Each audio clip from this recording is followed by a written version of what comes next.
Greetings and welcome, everyone. It's All You Can Geek Moviecast, episode 377. I'm one of your hosts, Jim Gast, joined by Mike Siniti. What's up? Corey Feinsod. Yo. And Tony Korkanakis. Hello. What's up, guys? Welcome, listeners. Welcome, viewers, to 377. This is our Of the Year podcast group here.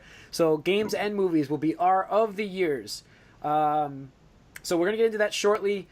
I would probably say we're going to talk about what we've been up to, though, to start. And then we'll get into the Of the Year stuff. We're going to do, let's see, categories are Best of the Year, Surprise, and Disappointment. We no longer say Worst Movie of the Year because I think Disappointment seek those out. Yeah, we don't seek. I saw try to not be negative. Yeah, right. Yeah, Something like that. It's not about not being negative. It's about we're not watching what the true worst movies of the year. I would argue Disappointment doesn't necessarily make it a bad movie. Sure. No, yeah. I mean, I would definitely argue that, especially for what I chose in that category. Probably, maybe the same. I don't know. So we'll see. Let's get into what we've been up to first. Corey, I know you were adamant to get into this thing, so what you've been up to? What have you been watching? Oh, no, I was just asking earlier before we started because Mike asked me. I don't know. I mean, like, I have 2 weeks of stuff, so. Oh, yeah. You were on last week? Oh, that's right, you were. Are we doing movies and games this podcast, or just... No, we're just doing this is the movies. This is the movies. This is the movies. Okay, so we're splitting them still. I wasn't sure here, but I can start. I watched the Return of S.H.I.E.L.D. Getting some S.H.I.E.L.D. Cool. Oh, wow. That happened already? And this episode was pretty cool. Greg Clark, or is it Clark Gregg? Sorry. Clark Gregg, you got it. Yep. Greg. Yeah, he actually directed this episode. Oh, I saw this directorial debut. Yeah, I saw him pretty cool. Talking about this on Twitter a lot. So yeah, so it was a good episode. Moved the story along. Really enjoy what they're doing there. Definitely would recommend you guys check it out. Just it's probably the best sci-fi on TV right now. Yeah. Actually. I'll piggyback on that because I watched the 3rd episode of that. Okay. And I honestly didn't like it that much, the 3rd episode. The situation they're in is feeling a little tedious to me. Like, I'm like, all right. Like, really? I don't know. I didn't get the well, I have to say, 3 episodes? Yeah, like I'm not... No, I mean, like, well... What is it? They said 4 episodes and they took a break, right? And then now they're on 5? I think this was 5. Yeah, I think this was 5. Yeah. So, I just have to say, like, in the next 2 episodes, Mike, things completely Because change. at this point, I'm just sick of everyone saying, you don't understand, it's worse than you think. That's all that's happened so far.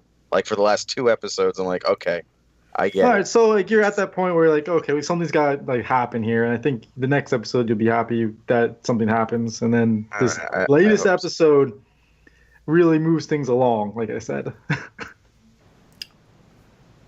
I'm gonna, like 2 episodes behind, so I'm hoping that I can catch up on this. But yeah, I've been watching other things, so that's good.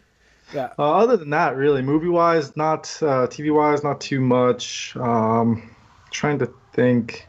I watched because it was on Netflix, so I just put it on. It's kind of like almost a background thing. One of those things where I wasn't paying too much attention, but I would still put it on. I watched the latest Pirates of the Caribbean movie. I keep almost clicking on that. Like it keeps coming up on my feed. So it's I know, and like I've been in a very big pirate mode for some reason. Like I've been really into Black Sails and I have a pirate board game that I've been playing, and so I was like, let's check this out. I just watch it, and it's on Netflix. It's not like I'm paying anything extra for it, and it's not as bad as I thought it was going to be, but maybe because I had lowered my expectations. But it's certainly not a good movie. Yeah. But it's like one of those movies that's not even worth talking about. So I'll just leave it at that. Okay. All right then. And Johnny Depp just does his thing. That's the thing. Is it's another Jack Sparrow. Him doing his Jack Sparrow thing, that you see in every other movie he does anyway. Yeah. They're not bringing anything new to the table at this point, you know. Mm-hmm. So. Be interesting to see how he acts in Fantastic Beasts. Yeah. Okay. I know he's cast in that, and that was very controversial because apparently, that was when his abuse case came out, which I guess has been explained and whatever. But I know. Anyways, so, I think a lot of people wanted it to be reversed. Him being the alter ego and then the other guy. I don't want to spoil things, but yeah, we know Johnny Depp's in it then. already. But Yeah. All right, Mike, what have you been up to? So, like I said, I saw the 3rd episode of Shield, and maybe I'm just annoyed because I'm watching these on demand and have to sit through commercials that are secret. But to me, because you don't have Hulu. By the way, on demand it says it's going to take 42 minutes. You're like, oh, cool. There'll be almost no commercials, and then it's like, oh, just kidding. It's 52 minutes, even though it doesn't say that. And you are sitting through most. Shows you the runtime of the show, not the runtime of what you're watching. Yeah. So you can't skip through that. I'm like, ugh. But yeah, I mean, like I like it, and I still but yeah, I'm ready for something new to happen. It's just like everyone is just being restricted so much, and it's just like this whole still the process of people trying to understand their situation going on for like 3 episodes now. I'm like, all right, I'm ready for something to happen at this point. So I mean, you say it will, so hopefully it does. And then I finished out the last handful of Punisher episodes finally, so I am done with Punisher. I'm on my way. I'm on my way. Yeah. I have to say, it's definitely better than what it felt like at the beginning. I probably would put it a bit above Luke Cage now that it's done.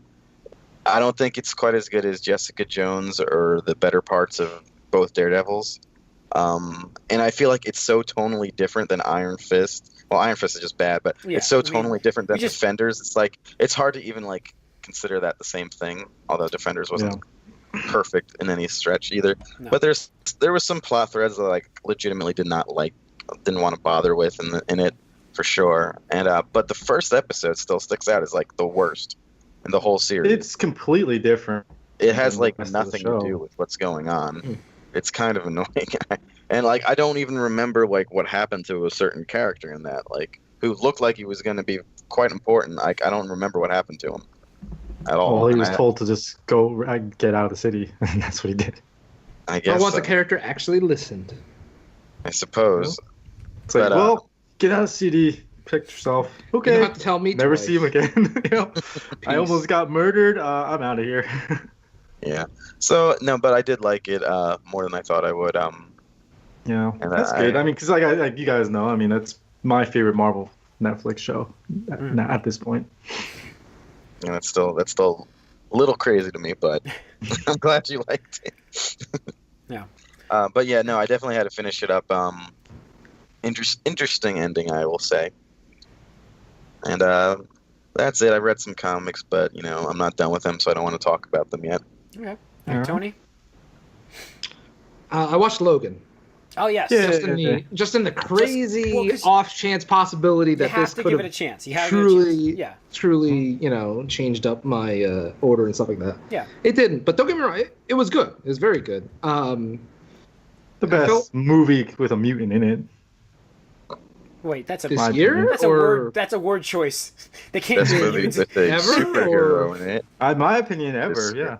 I think it's better than X2. I think it's pretty good. I mean, it's in my it's up there for my. I mean, X2 would be the next one, and I don't know what else you would put off there. But it's better than X2. I haven't rewatched X2 in a long time, but I know it doesn't hold. X2. Yeah. My problem with X2 is just the history. And I know you mentioned you had some issues with certain characters in there, but I think everybody, other than certain clone aspects of things, like I thought everything was really good. Yeah. But I did feel like I'd rather see that than like broke ass Sabretooth and shit like that. I think I kind of liked that perspective because it made a certain character scary in a way that the enemies often feeling like, nah, I mean, come on. And then you're like, oh wait, this is terrifying. That's what I liked about that. It didn't really make sense with the one the biggest threat in the movie, I want to say. Like, it just didn't. They're just like, oh yeah, we had this other program and we're just going to do this now. It's like, wait, well, I mean, if you could do that, why don't you just do that from the beginning? And then, well, they had to get there, man. Well, the whole other thing too is like, why is that character aged so perfectly and not like, hey, he was more a clone engineered, where the other ones were like births, like clones instead. Did they say that? I don't remember them saying. I think they said something. It was kind of more. It seemed more like that's what the idea was. Because all it was is the one dude threatening. Yeah, they them. Oh, we talk- got something else, and it's like, okay. Well, they talk about how like you can't breed you can't like do it with children because they don't understand that like that fury or whatever or something, and then so like you just have to like make them that age so that they don't know anything other than that. There is like a little like part of what's the word I'm looking for. Like they do talk about why he's the age he is and not like a kid.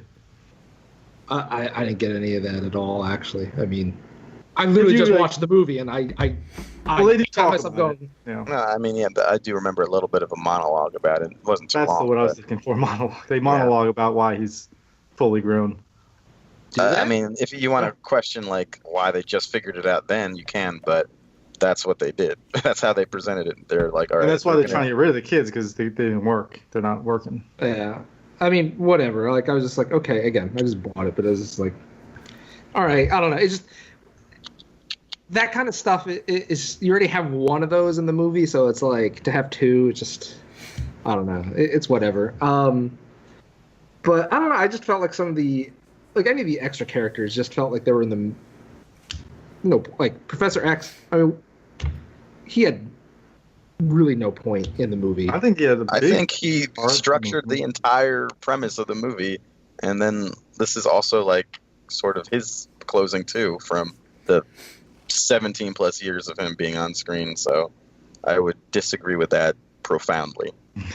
I just think you could do the movie without him, and it wouldn't have really changed that much. Well, then you're not getting the movie for what it is. I What do you don't think. Because a lot of it is about the relationship between these two characters and how they've had all this time together, and this is the ending. It's not just about Wolverine. It's about Professor X, too. Right, like he's like, oh, I caused this thing and trying to.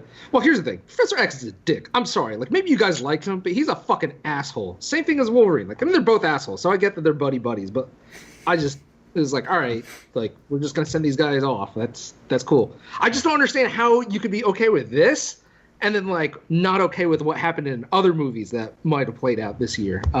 It just. I just think it's a bit weird, but whatever. It was good. It was a good movie.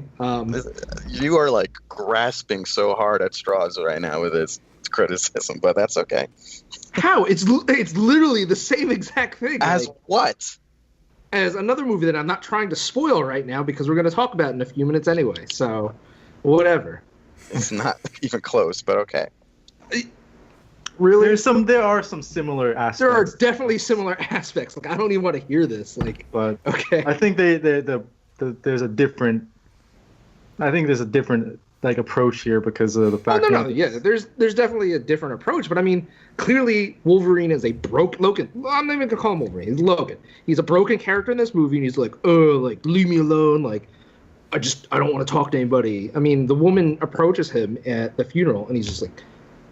You know what the biggest fuck difference away from is? me. These two characters have been on screen in various iterations constantly for the last 17 years. We haven't waited 40 years for a sequel for these characters without getting any information about There's bad like things that happen context to that's them. different. That's the biggest difference. Mm-hmm. We'll see. All right, We'll see. Anyways, Movie's good. I think it was a good finale for Hugh Jackman. I mean, I think he should just go on top. I don't think he should ever come back. reprise that role for anything. There's no way you do better than that. I'd like to see them recast the Wolverine for the Marvel Universe, though, and see what they can do. Well, yeah, but not Make him shorter. Yeah. So yeah. Exactly. I did feel that the comics in the actual movie were really weird. I was finding myself going, what? Yeah, that was a weird placement. I remember that happening in the theaters, and I'm like, that's kind of weird. I mean, I understand. Well, it's in the trailer, and you're like, why is this in here? I understand that they were going for like an otherworldly story tales of the X-Men, which are, that's basically what it was. They're supposed to be like, they're supposed to be like these embellished legends. stories. Yeah. Like Yeah. legends, yeah. No, I totally get it. I mean, they wrote it in a way that you can accept that. I just thought it was weird because So did Wolverine. I don't think any of the movies ever Fuck addressed the this fact that shit. they were like popular and people looked up to them because the whole point of the X-Men is people hate them. So I'm just going, so people like you guys? I mean, even in the ending, the one dude is like holding a actual Wolverine toy, and I'm just going, oh, okay. I was like, where the hell did he get that? Yeah, it's like, all right, you're Guy running from the away real for your world. life. You had nothing to begin with prior to this. However much time there was between leaving the facility and going to Eden or Mild whatever the fuck. spoilers. Mild spoilers. Mild spoilers. Mild spoilers. By the way, in this podcast, we're probably gonna have some mild spoilers for Of the Years, just so you know. I'd say full Full spoilers, spoilers, yeah. Full. It's not. Well, this well, is. Yeah, we'll mention the movie before we just drop anything, but it was just jarring. Thinking, okay, so if I were a 10-year-old kid or around that age, mutant powers, scientifically given, trying to get to the border to fucking start a new life, things I gotta pack before I go. Number one on my list, giant Wolverine action figure, because why the fuck not, right? I mean, it's just there. Well, who knows? Maybe that was like his one thing that he had, and that like got him through all the troubles he had. Who knows? I forgave it, but it's a nitpick, but it's just it is the You're a most kid, you're weird gonna thing. bring a toy. It sticks out. Well, it sticks out in that right. moment. It does, and honestly, It's a little I fan feel like service, it I'll say took that. away completely from any type of funeral service there because, it's just the scene. It's supposed to be Just super draws your serious. eye and you're like, Yeah. what is? Yeah, I Plus, think he's if like they the were- goofiest guy too, and he's like, Yeah.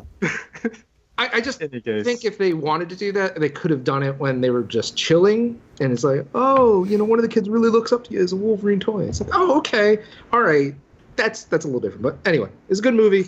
I knew after I saw it, I was like, okay, I could see why you guys liked it because it has the same beats as certain other intellectual properties that I know you guys like. So it's hitting those same beats. All right. It's the Sony formula. All right.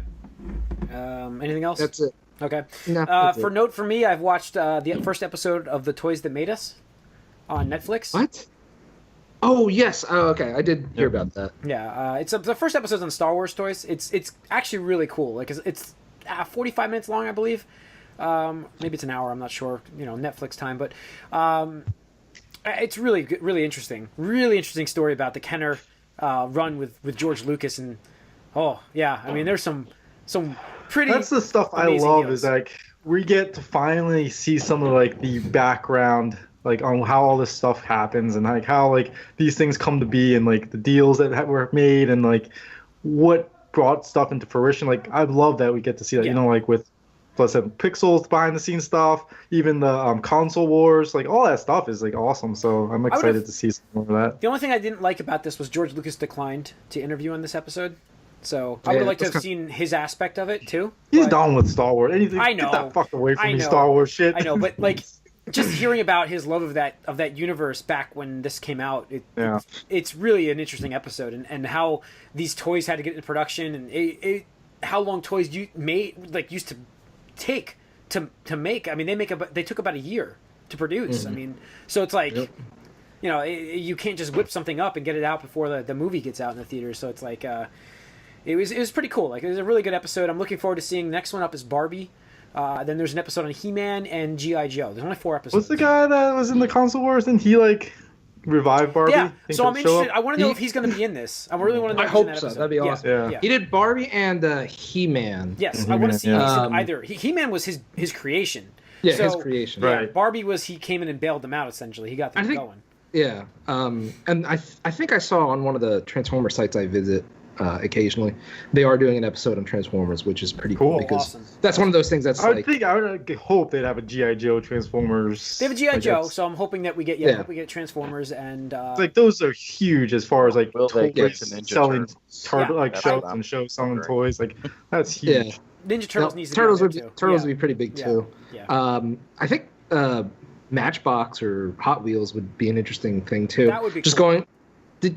Did you guys read Console Wars 2 or no? Yeah. I forget. Oh wait, consoles. Yeah. Yeah. Yeah, You remember the as in story? Also, With the, Yeah, you remember the story about like that? get fake out of there. Matchbox? It's like I need to go take to me the to Matchbox. Matchbox. No, this Yeah. is.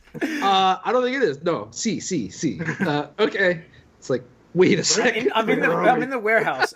No, get out of there. Go. You came to the wrong neighborhood, motherfucker. Yeah. So, all right. So let's get into our of the years. Again, there's going to be spoilers throughout this whole thing. So we're going to kick it off with our disappointment. We're gonna go with the worst at the first. So Okay. biggest disappointment. Biggest disappointment of 2017. We'll go in the same order throughout. So you want me to kick us off? I'll kick us off. I can do it. Okay, Corey's gonna kick us off. Go ahead. So my biggest disappointment, I was looking at all the films, and obviously, recently, one has been the very hot topic for us. But I wanted to give everything a fair shot. So, and just thinking back and like really thinking they could do something good here, and they didn't do it. And that was for me with Transformers: The Last Night. Oh, That movie was interesting. pile of shit. Yeah, but I mean, I expected it, so it's like. You expect somewhat, but you expect a popcorn flick with the Transformers. Yeah, you did. I mean, you I didn't even expect watch to that enjoy it. movie. I'm the biggest Transformers fan. That's what I mean. Like, you can go into the Transformers movies knowing you're gonna get a popcorn flick. Yeah, This was not I know. that at all. I know that's the thing. is, From the commercials, I was just like, not feeling this one, bros. don't And even the mind. toys. Usually the toys would at least spark my interest. I'm like, nah, not feeling this. And then the whole Bumblebee thing with what they do, and like the fact that they like the heavy advertisement on like Optimus being a bad guy, and then like that's not even close Yeah, to. that wasn't even. That was anything. misrepresented in this movie without a doubt. So it's like. For me, Yeah. that one, because I think seeing Transformers on the big screen is where you should, because it's a spectacle and it's a big heavy CGI heavy action movie with a lot of fun stuff happening. There's just no fun here at all. Yeah. So biggest disappointment for me was Transformers: The Last Night. Yeah. Mine will be talked about later by a lot of us on certain lists, but mine is The Last Jedi. Mostly because I expected it to be movie of the year for me, and it's not. I will say it has made my list, but it's not. I'm so sorry because I literally listened to the episode from 2015 where we talked about it, and we unanimously agreed that The Force Awakens was our movie of the year. I think it was the first time we've ever all four across the board, all four of us had agreed upon something. And again, literally, we're talking, they just need to do something new and do something original. And, I don't want another Empire retread. No, I'm happy they didn't do that. I'm not. Well, it sounds like you're not happy that they didn't do For me, that. it's funny because the first thing I came out there was like that was way too George Lucas for me. I just felt like that the respect they paid for the characters that I loved when I grew up is just not there, and that's why it's a disappointment for me. The way they treated their new characters, you can take it whatever you want about like Finn and how he had 0 point in this entire movie. Poe, who basically takes down the whole Rebel Alliance himself. Yeah, and then and I thought Rey was fine. Obviously, Rey was great. I liked Rey and Kylo. Yeah, and Kylo was actually better than I expected. I will say that. I really actually liked Kylo Ren in this movie. But whatever. I mean, say what you say about those. It still did not treat. And we have a whole spoiler cast too. You guys, my previous characters, and I said that on that, and that I still stand by that. So that's why this is my most disappointing movie of 2017. Tony, you want to go next? Yeah. I mean, here's the thing. I didn't see that many movies this year. I think this is probably one of the years I didn't see as many movies as usual, and even stuff like I would go watch just because friends invited me out or something somebody else was like, oh, let's go see this. And I know you guys are going to roll your eyes at this, but it had to be Justice League. I'm not one of those shocked, things, but I'm not saying. Yeah, I mean, it was just, It was worse than it was worse than what you were expecting.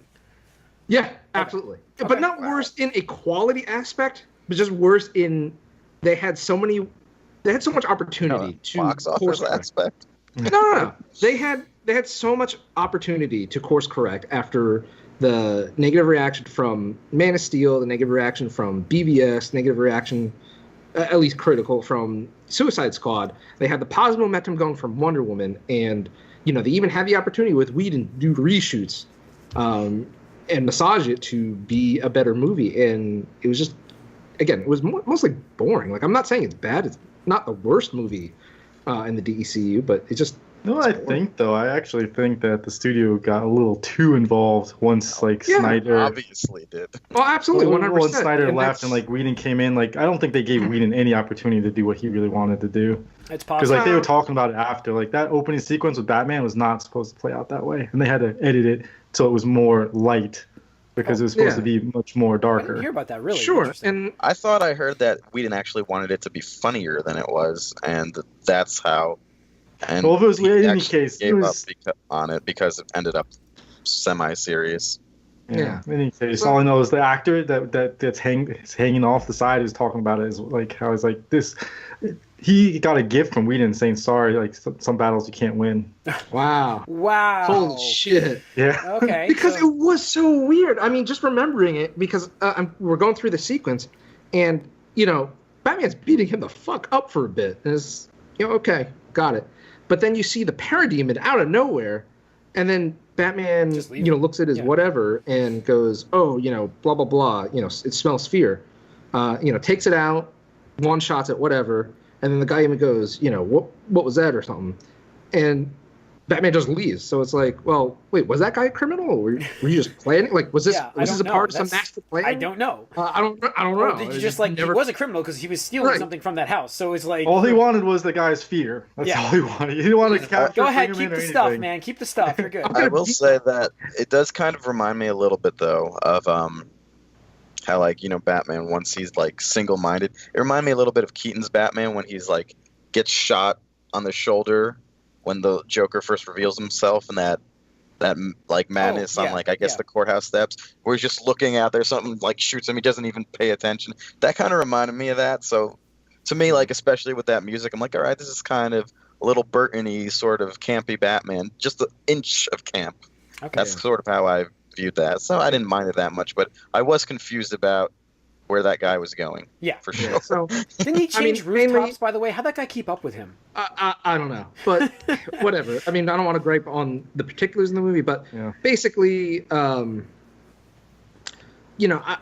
really do like this character. As much as I shit talk the DCEU, I love Justice League. I mean, I would easily Just say like that Unlimited and Justice League and Justice League Unlimited are the best comic book representation in animated form. They clearly so far ahead of Marvel. And I mean, I had more knowledge of Justice League characters than I did Avengers before 2012. especially the ones that they start with in Marvel, like exactly. you don't know Iron Man. Right, they had the whole thing. So just seeing that, me personally, it's like there was no moment where I'm like, these are my, these are some of the characters I love together. It wasn't that spinning camera moment for you. Yeah, no, it is. They didn't have a money shot. There's no money shot in that. The money shot was Superman and Splash and like them dating up each other. Yeah, that was the best like actual Justice League moment where they're all together. Right, but this one just firmly cemented to me that reboots need to happen. Yeah, absolutely, 100% in some way, shape, or form. I agree. Something's got to change. All right, Mike. Star Wars was my most So we agreed on that. disappointing. I just again, I don't like the direction that it's going, and I don't like that anything interesting about the new characters that was presented in the first movie is now lessened or just pivoted in a way that makes it less interesting to me. So you didn't like the family ties. The lack of family ties. The lack of family ties, yeah. Like yes, I told you again, when we did that, I that believe could, when we did that spoiler be cast, undue. I was all about her parents being nobody. They didn't have. Why does everybody have to have a parent in this universe? So right, I'm like okay people with coming out saying Finn's dad's got to be like Lando. I was No, fine because with it's that. different. Because she's just like, oh, I never met my parents. They just dropped me off here, or I don't remember them. That's already planting the this is seed. about- That's why that but wole this- thing but started. in this- and then like, in this just like, situation, who are I you? will- I And will then she defend literally this movie in looks this for her situation. parents in a hole and finds nothing. I will defend this situation here. This movie in this situation because that was the purpose of this movie was to show that you can be anybody and still be a hero. And she made it up her mind, like in her mind, she wanted her parents to be something more because she was a nobody. And I understand that's that, but what the that's point just of not this that was. interesting. Here's the thing. I mean, I rewatched The Force Awakens to just see. Okay, let me try to see it from your guys' point of view. There's a scene with Rey and Maz where she literally tells Rey, "Look, honey, I'm sorry, but you gotta know if you search your feelings, those people that you're waiting for aren't coming back. She literally said that to Rey. Cool. Flat out. Yeah, because... And Rey was just running away from the truth. She's like, I'm never touching that lightsaber again, blah, blah, blah, blah. Yeah. So, all right. But she does. Yeah. So, all right. But no, Difficult situations call for difficult. All right, what do we got next? It was just Go ahead, disappointing. Yeah. I know. Surprise. Biggest surprise of 2017. Corey.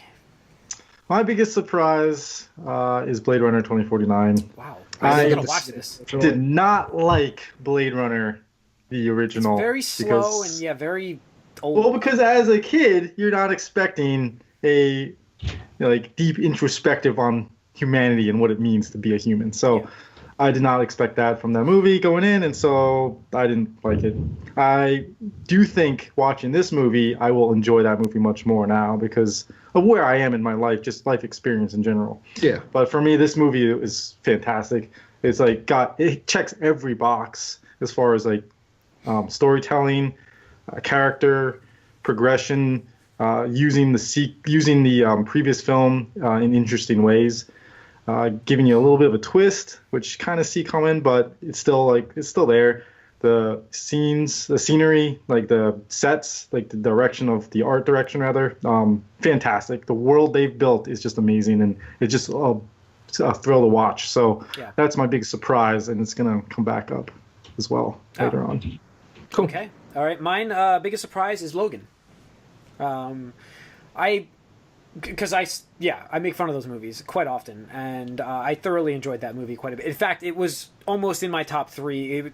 My top 3 was tough this year, even just the order, and then just even getting it down to 3, because that was 3, 4 for me, and it just didn't make the list, but it was really good, and it is worth watching. It is the best of the X-Men films, I believe. I really do. I really do believe that. So. That was my biggest surprise. Tony? Cool. Biggest surprise is The Last Jedi, actually, because you were probably the least. This is coming up all over the place. No, I was definitely the least down on it. And I was thinking of it because, again, I was listening to our other year of 2015 to kind of, be like, where were we back then, and what were we thinking, and what were we talking about and discussing and whatnot. And I think a lot of it has to do with the fact that, I consider myself a Star Wars fan, but I'm not the biggest Star Wars fan. And quite honestly, despite all the rare gems in the rough, so to speak, diamond in the rough, that you will get occasionally from external additional media, the legends, whatever. Yeah, those exist and they're fun, and you have the games and stuff, which can be fun. The actual stuff that is canon and whatnot, I think it actually detracts from the universe that Lucas built, back in the original trilogy. Even the prequel trilogy, I felt like it just was a stain on, what was done. With midichlorians and Anakin Skywalker being so poorly represented. The Plagueis book is really funny because it's a fantastic book, but they go heavy on midichlorians in that Plagueis book. It's funny to me, though, because I feel like this movie brings that back. This is midichlorians could probably be a thing again. And, Kylo Ren is just Anakin 2.0. I don't agree with that at all. Someone with parental issues, just I think whiny that kid. Adam Driver is a way better actor. Yeah, well, we do have that. Performance, Adam Driver is a way better actor than. They just have a similar feel to me. Well, I can understand on a superficial level, sure. Well, he's trying to emulate Darth Vader, Mike. I know, but he's not trying to emulate the whole pubescent tantrum aspect of him, but he did. I don't think it's pubescent tantrum. To me, at least. No, so if we want to quickly analyze this on briefly. So Anakin Skywalker turned to the dark side because he was a little whiny bitch. He couldn't publicly love Padme. He got sad that his mom died, which even brings the question, why, the Jedi Order, why didn't they fucking just buy her and keep her safe on some planet? Kind of funny, though. Sorry, just to interject here, but the Revenge of the Sith novelization is fantastic and is really good. You got to stop because I don't give a shit. I don't give a shit about. I know. I'm not saying you. But it's part of the universe. I'm just saying because of the act. Because I think if you got better actors, the Revenge of the Sith would have been such a better movie. Because Hayden Christensen is the worst No, I'm not. I'm not defending that him. really puts it down. I think it's actually a good movie, and if it's you the read best the book, of the prequel trilogy. But sure, I mean, but like, the book gives it a lot more context, and actually, there's context in Plagueis book too, is why the Jedi do what they do, and not.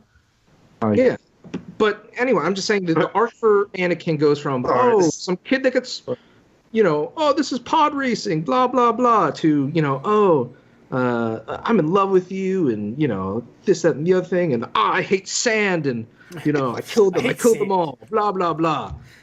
That's super just emo for clones, man. For no reason. Fucking movie. Kylo, at least, again, we didn't see him growing up, but I'm sure you could fill in the gaps, and I'm sure that the new extended universe will eventually do this to paint that Kylo Ren or Ben, whatever you want to refer to him by, had to live in the shadow of both of his parents. I mean, your dad is Han Solo and your mom is Leia. So that's one thing. You go to train with your uncle to be a fucking Jedi, and because he's not even skilled at that, he has no experience. You wake up in the middle of the night to him pulling a lightsaber out on you. I mean, I don't know how you personally would feel, but I think I would be a little angry and resentful and hateful because of something like that. But, that's just me, and that turns him to the dark side. And he's just trying to fill the shoes of Darth Vader in The Force Awakens. And in this one, he casts away. He goes, yeah, why am I trying to imitate Darth Vader? Fuck that. Fuck Luke and fuck Snoke. He wants to be his own man. Yeah, I mean, you don't have to enjoy that. You don't have to like it. You don't have to appreciate it. But that's way different than Anakin Skywalker. It still just feels like sort of like a kid issue that sort of manifests into this powerful. I think he grows out of that though in this movie. I think that's by the end of this movie. That's his goal, is to kind of be his own person. Right. But anyway, sounds like a kid issue. But all right. So anyway, the reason it's my surprise is because I did not expect them to do something that is so polarizing with this, because it's Disney. The Force Awakens was the biggest box office smash. Yeah. For them. Biggest opening and all that stuff. All they had to do is play it safe. Do the same. Copy Empire. Yeah. Right. Copy Empire and just collect their check, collect their money. C to V, man. This, that, and the other thing. But really, they just they let Ryan. It's Ryan. It's just Ryan. Whatever his name is. Do his thing.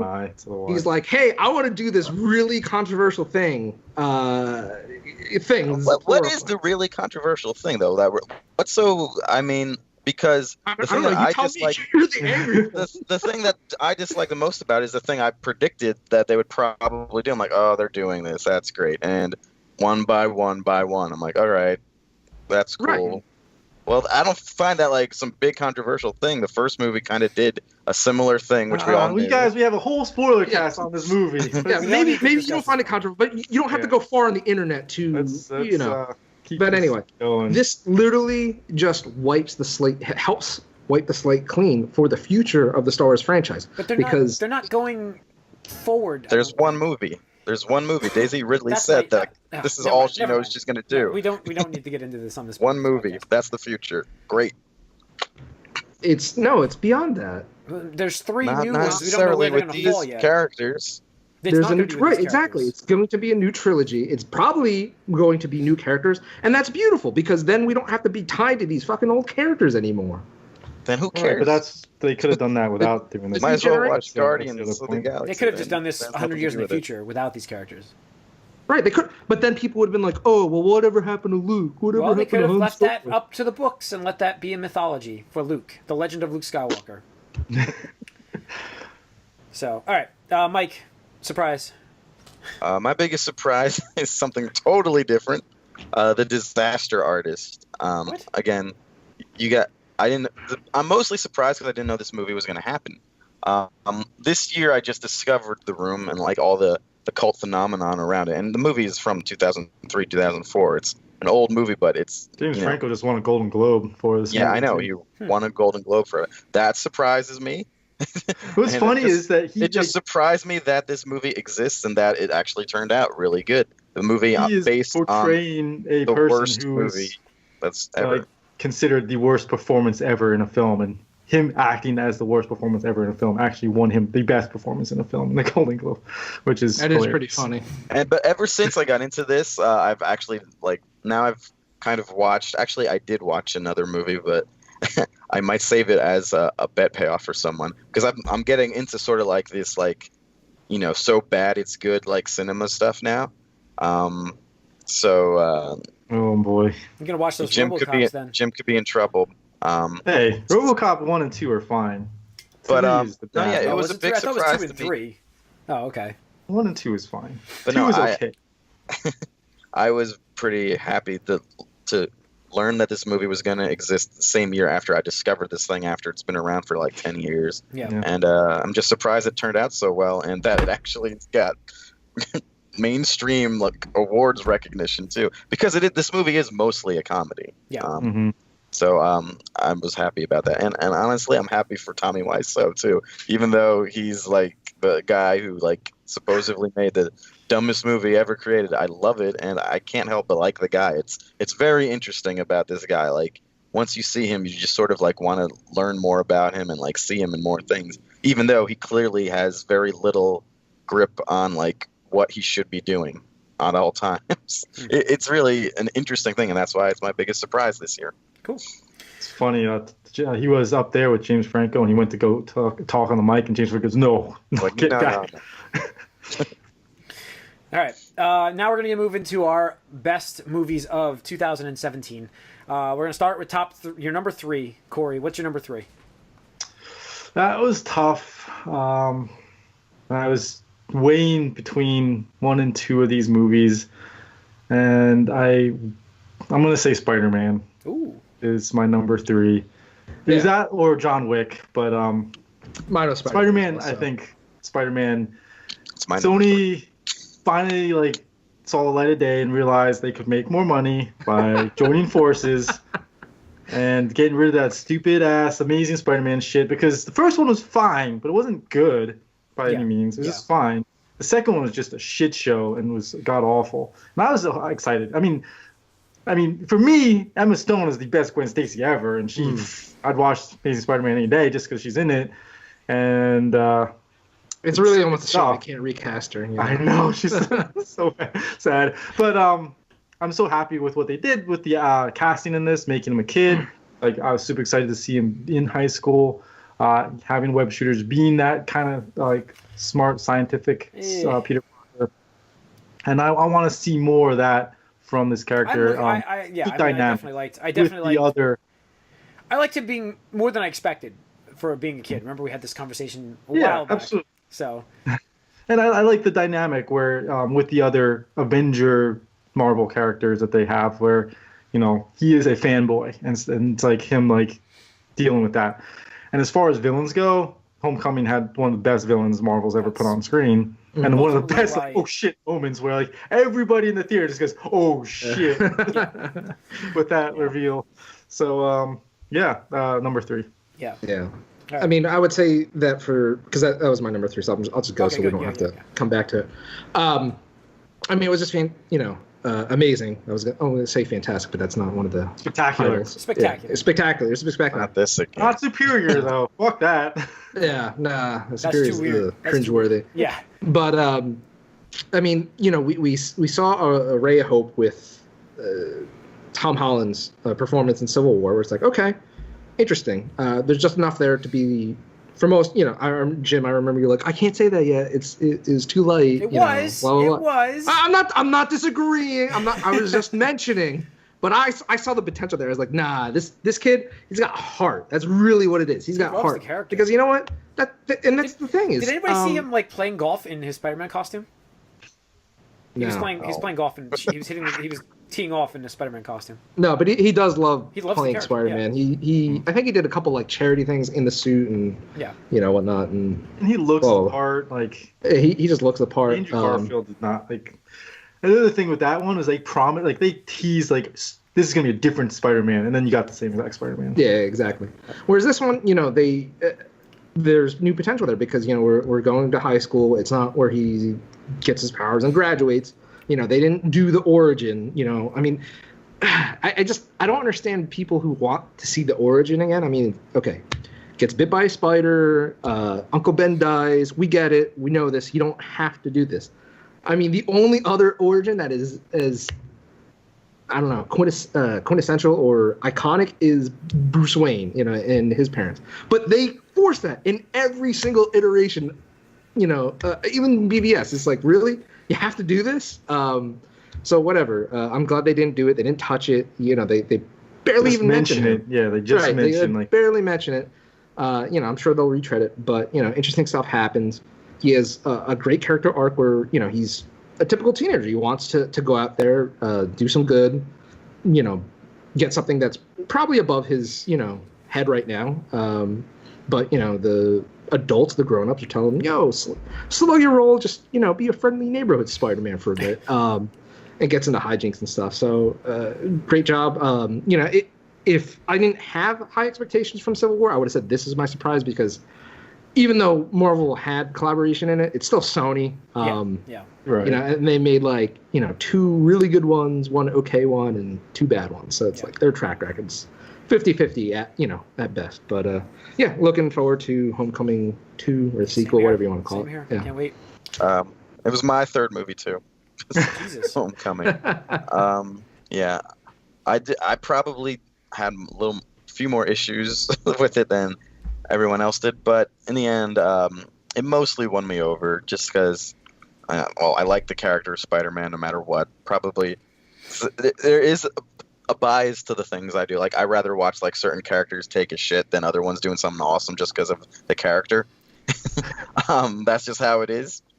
Because I just find them more interesting, and Spider-Man's up there for me. So even though he was a little younger than I'd like, and it's not an origin, but it kind of is still an origin about how he comes on the scene. Right. It's an origin of him being a superhero, not an origin of him being a power. Yeah. Right. And that's what I like. But it was a good mix of drama. There was that twist that when you see it, you're like, oh, why didn't I see this coming? But you don't normally.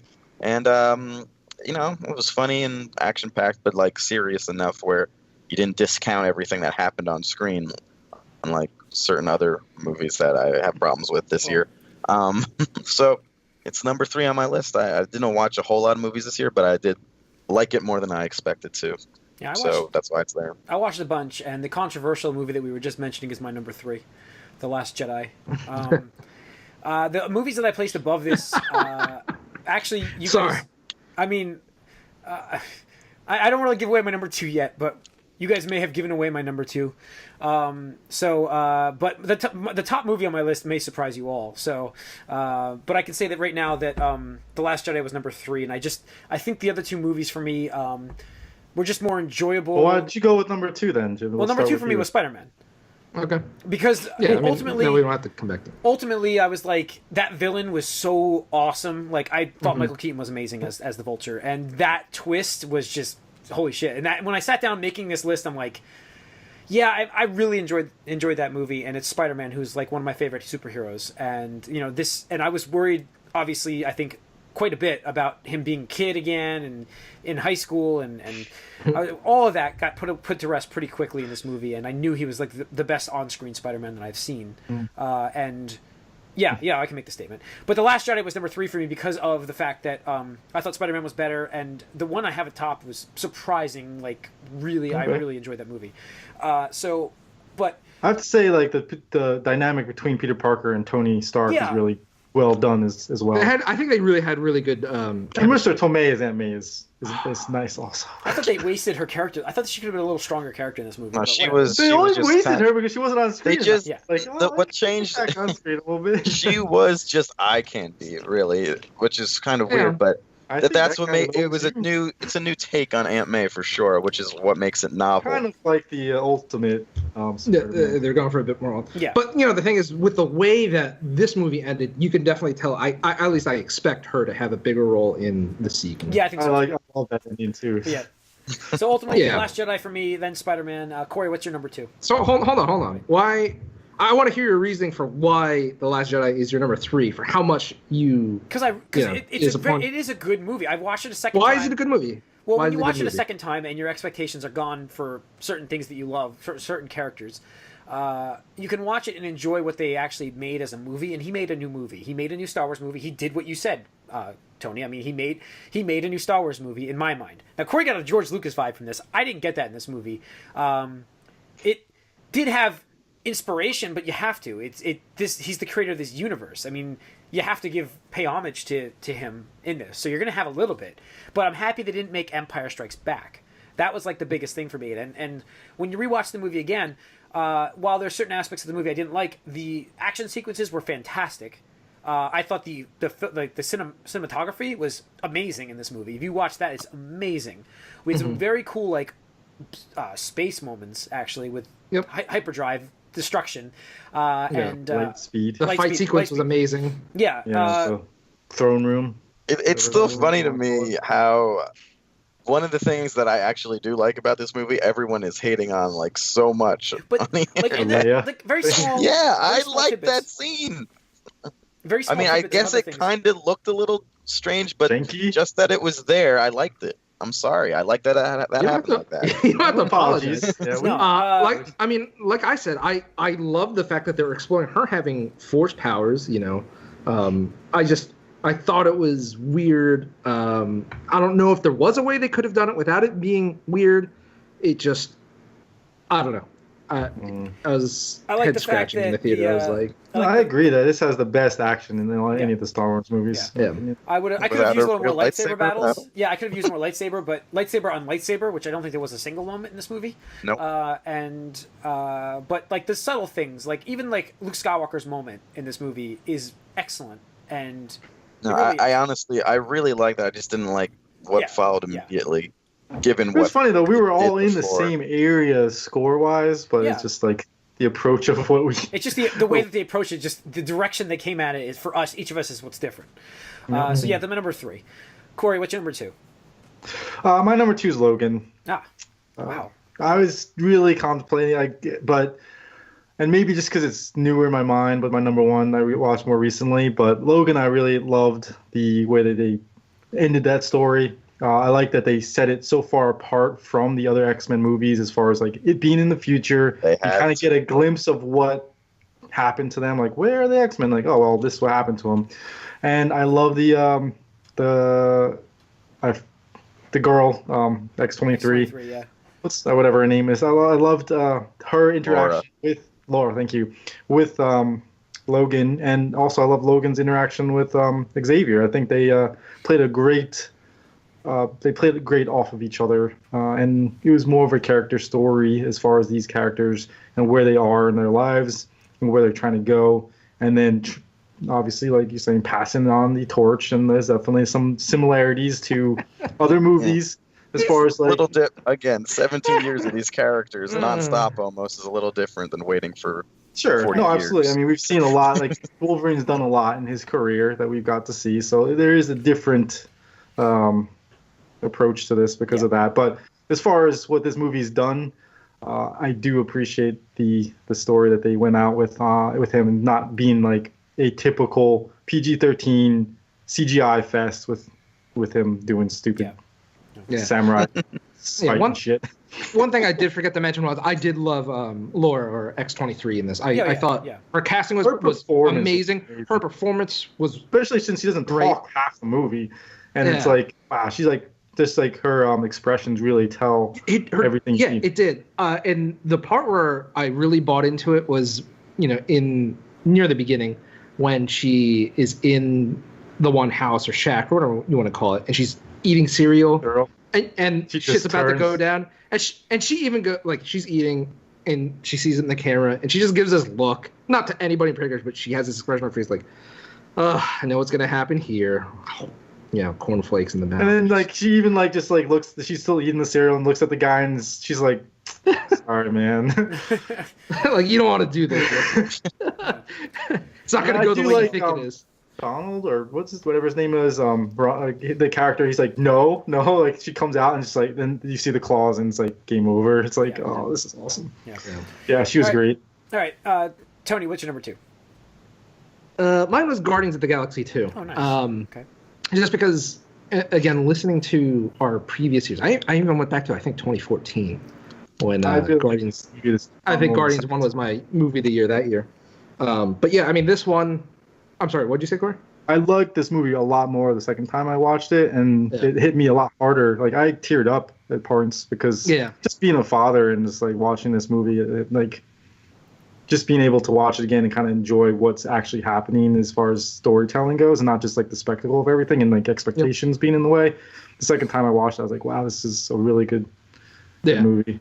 And you took the words right out of my mouth. I mean, on a superficial level, you got more of the Marvel Star Wars-esque spectacle and space opera-ish, where it's these interesting, funny, powerful, whatever characters, an ensemble ragtag crew against the universe or galaxy, whatever you want to call it, put it against impossible odds, this and the other thing, and just getting into trouble and how are they reacting. But when you dig deeper. You have these wonderful character interactions on multiple levels between, not just character 1 and character 2, and then character 3 and character 4. I mean, there's some of that, but like it's like character to character to character, like a triangle almost, with some of them, and just that the way that they're developing, it makes me invest in them because I remember saying back in 2014, right, when the first movie came out.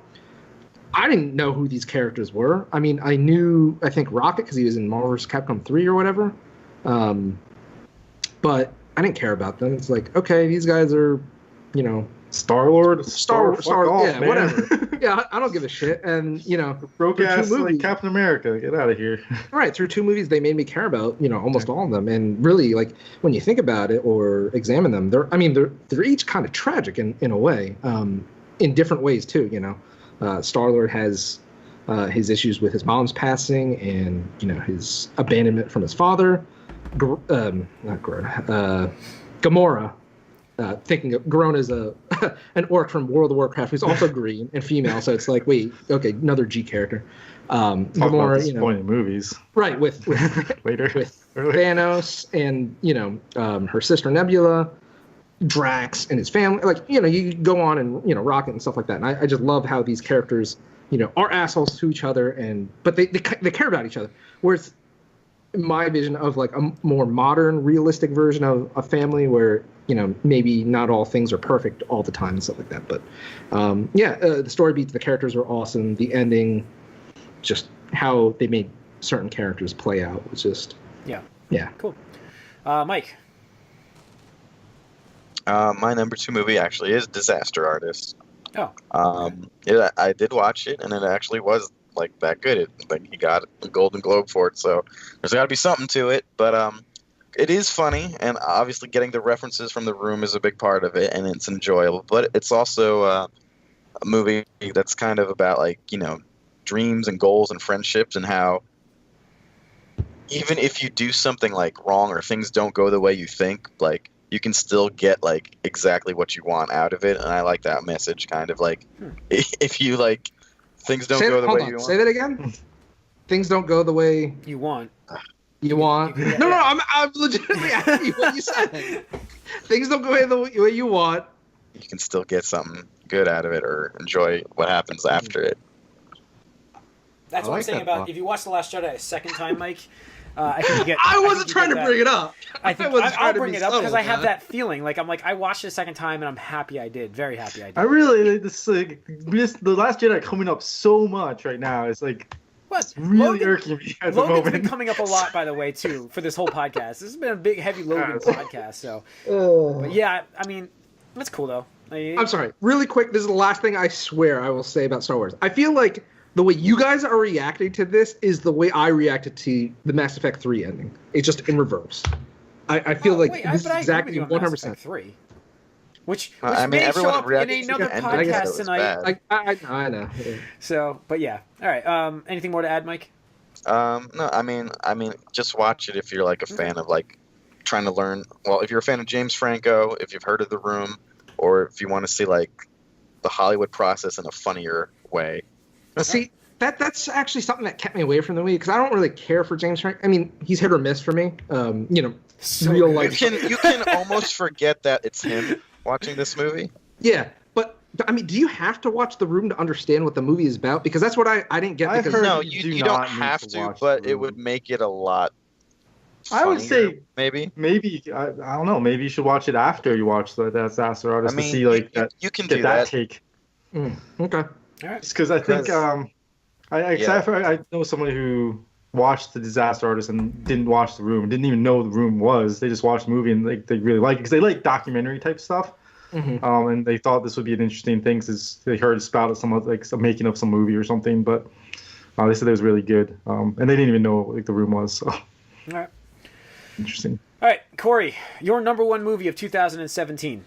Number one movie 2017 is Blade Runner 2049. Yeah, I really. When you Fantastic made that film. statement last week, I'm like, I think it is movie of the year for you, but I didn't watch it. I couldn't watch it. I'm sorry. They don't even have it for rent right now. Yeah, I talked a little bit about it as my surprise, and I just to expand a little bit more. I think the characters that they bring back, or character basically they bring back in Harrison Ford, makes a lot of sense, and they do a great job with it. And he does a fantastic job performing as that character.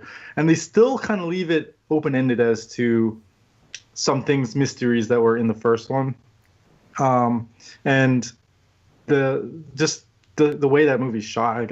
I'm just shocked. I would be shocked if this guy doesn't get I would not shocked, but he deserves a director nod in the Oscars. Just get some Academy recognition. Award. Yeah. Yeah. Cool. Just because I think is what he's done is amazing, and the fact that he's taken a property that is beloved as much as Blade Runner is, and actually made something in that universe that's worth watching, and not just some cash in on the name, is a great achievement there as well. Cool. My number one is going to surprise you all because I will say right now that Wonder Woman did not make my list. Ultimately because of the. Thank you. Ultimately because when I sat down and started putting these movies together, the villain didn't cut it in that movie. So I was actually worried that you would put Wonder Woman number one. And I'm like, it's fine, but it's not that good. No. See, I mean, if you did, I mean, I wasn't gonna. It's your personal list. It It's doesn't my affect personal me. Right. It's just It's the our way- favorites, not like Right. yeah. Right. It's a good It's movie. just the way you talked about it, and then the fact that you and I think, agree on this the most in that how the villain really makes the character It or does. the It movie or does. whatnot. It does. So, and then the Yeah, villain they just all being so each weak other, in this sure. one, it's just like, really, you're gonna say this is your number one of all this year? Like, No. whatever. But it's just I So, thought going to your own quote unquote rules. Yeah, and my stuff. So my number just- one movie I think has a fantastic villain, and I really enjoyed watching this movie in the theater. I watched it again with my brother recently. It was Split. Oh, Split. Okay. Split. I thought you were gonna say Coco. M. Night Shyamalan's Split. Hmm, That's right. interesting. M. Night Shyamalan Didn't makes a Glass top just movie of the year finish for me. filming? Glass just finished, yeah. So that's his next Anyway. one. That's his next movie he's coming out with. But if you haven't seen Split, you guys should watch it. I What let my is- brother. What's it about? It's about this guy who. It's about split personality. Charles Xavier. Split personality. James So McAvoy. it's basically about how somebody can become somebody completely different, and they're the same person, but their physique could even change, strength, Mind their over matter. mind over matter kind of thing, and it was really cool. Like he kidnaps a bunch of girls and trying to That's do some cool. strange ritual with this, and it's like a get out of. It's like a get out, like a escape movie. So the girls are trying to Okay. break out of this the whole time. Oh wait, Get Out was this year, wasn't it? That was Or this that year. last It was. No, It that was was this this year. Ooh. That's why, Ooh. yeah. Okay. I'm shocked it didn't make anything Yeah. if it didn't make anything for you, but I really liked it, but just not top three but material. yeah, I really like I would Split. an honorable mention. I would but- I would honestly recommend watching it. Plus, I'm trying to keep. If you guys haven't seen it, any of you, right? Have not seen it, right? Does anybody know I the thought twist in it this was. movie? No. You do, Not Corey. really.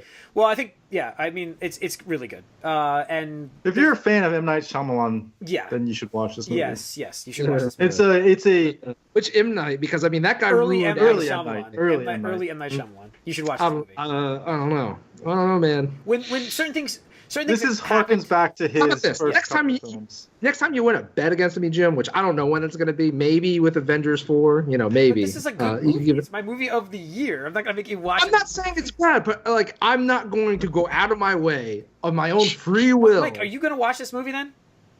Me? Yeah.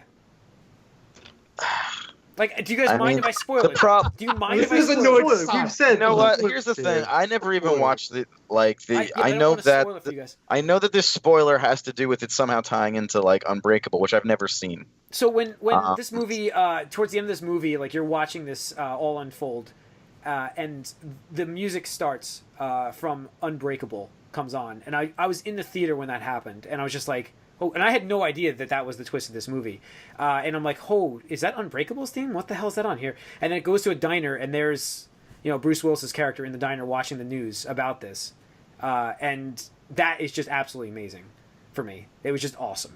And that's what made this movie number one for me. It was just like that whole tie-in to a movie that I really, really loved earlier, Unbreakable. I really liked that movie. It was really cool. So, and now there's a whole shared universe. And now universe. there's going to be Glass coming soon. So I wish you had just said, like, hey, you really liked Unbreakable, right? And well, but once you say that, you're like, I can't. That pretty much gives it away. Either way, you're giving it away to you. So that's I guess whatever. It's okay. I was able to avoid that and see it in the theaters, and I'm just like, when I heard the Unbreakable music, I'm like, wait, what? Yeah, I mean, I like that movie. It's not like a beloved thing, so it wouldn't really like. I would have been like, oh, but by nice. itself, like, the movie's a really good movie. Yeah, and I had my brother watch it with me, and he's watching the whole thing. And I'm like, sitting there, and he's watching. He's like, it's really good. I'm like, yeah. And then the music comes on. I'm like, do you recognize that music? He's like, no. I'm like, okay. And we just kept watching, and then like it gets to the diner, and he's like, oh. So it was pretty cool. But all right, Tony, what's your number two? I mean, number one. Number one. I cheated because technically it's a 2016 movie, but it didn't officially. I had something on my list, and I was like, "Oh, this is 2016," but maybe. Yeah, never mind. I was like, maybe I'll just throw it out there, but yeah. The way it came out in the U.S., I think technically allows it to count, and if it doesn't, I'll redo it. But it was that Japanese animated movie I spoke about a couple podcasts ago. Your Name, yeah. Oh man, I wrote that down too. I was like, oh, did you? Yeah. I was like, no, I can't. I'm not gonna do it. But yeah, because oh man, that would be in top 3 for me as well. Actually. Yeah, the reason why I counted it is just because I think they did like a small release at the end of 2016 just to try to let it get some nomination, allowed it to be nominated for certain things. But I didn't get to see it until this year after it had its official release, and not even initially either. But that movie just amazing in almost every aspect. I mean, just from visual, like the animation is gorgeous. You could tell that they did a wonderful job just animating a real world. The soundtrack, amazing. The characters were great. The story was gripping.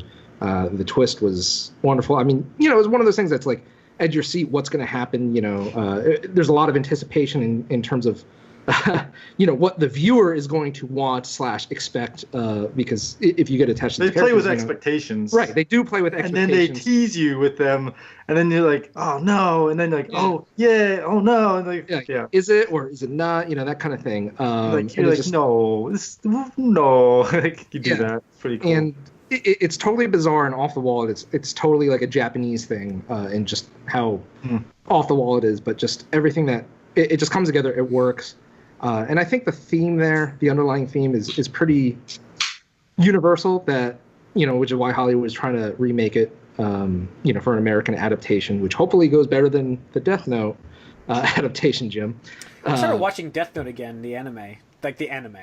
Oh, because I was just like, yeah, I need to get that. Gotta watch that. I keep seeing it on Netflix, and I'm like, the good one. Maybe I should just watch this all the way because I never finished that. So, yeah, but no. I mean, just to close this off, this is definitely one of the high marks of Japanese animation, cool. Especially in terms of movies.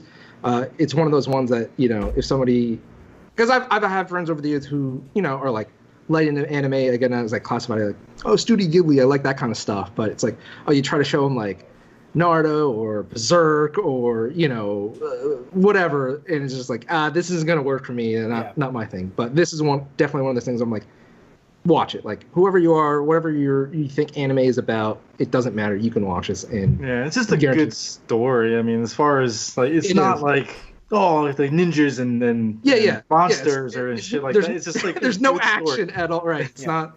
It's about story and character and the kind of mystery too. And mystery, and you're like trying to figure out what's going on. Yeah, I love it. I looked it up and I was like, oh, it's 2016, so I'll just leave it off. But I did write it down actually. Yeah, right. Definitely emotional too. Just one of those things. And what's like just this movie, like Your Name and Blade Runner, for me, both when I ended that movie, watching those movies, I was like, it really had an impact on like thinking about the movie and like continually thinking about the movie as the day went on or as the night went on or whatever. And it's like, wow, like this actually affected me beyond just the film itself. Yep. Cool. Yeah, 100%. Yep. I'll have to check that out. Cool. All right, Mike, your number one movie. My number one is Logan. Ah,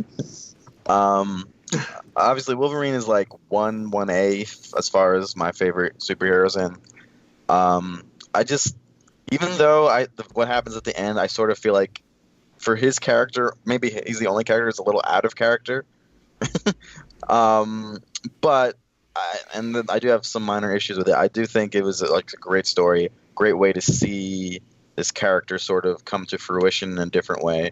You get a closeout of these characters, him and Professor X, that I've been following, and I've liked most of these movies they've been in since 2000. And I feel like with Days of Future Past, the very ending, you sort of get like the happy ending, and then here you kind of get like I totally see what you're saying. The less happy ending, or like the further future if you want to keep going, or you could even say they're two different timelines because God only knows at this point. Yeah. But no, you're totally right. So I mean, and so you get like an alternate ending that's a little further on, and maybe a more realistic ending. Yeah. And and it was good. I mean, like, you get the action here that you didn't think you'd get.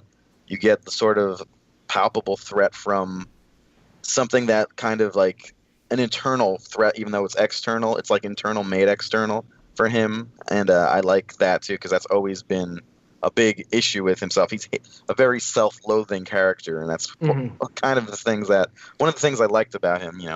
Yeah. And that's kind of why I sort of object to your other premise, because you have this other character who's very hopeful when he's, initially is in his prime per se. This character has never been hopeful. He's always kind of been the same way, as just something happens to kind of make things even worse for him.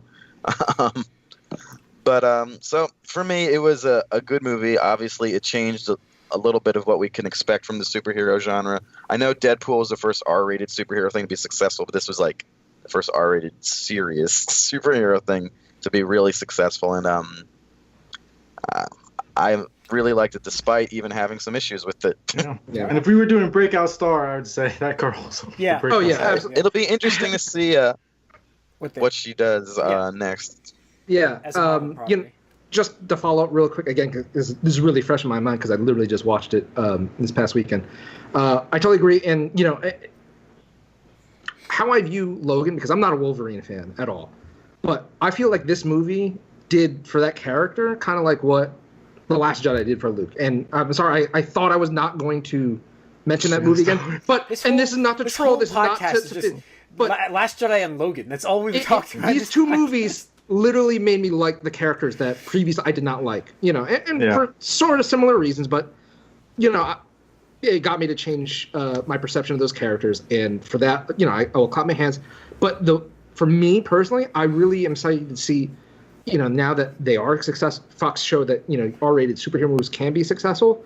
Maybe now that Disney does have control of it, they will consider letting characters where it fits be R-rated or more R-rated. And one thing I hope is that they get that actress for Laura to be like X-23 if that fits into the greater universe. Going forward. I agree. Yeah, I mean, so too. I think that would be really cool to see Laura and like the current Peter Parker meet at some point and just play off each other's like happy-go-lucky, poor kid and mutant test tube baby.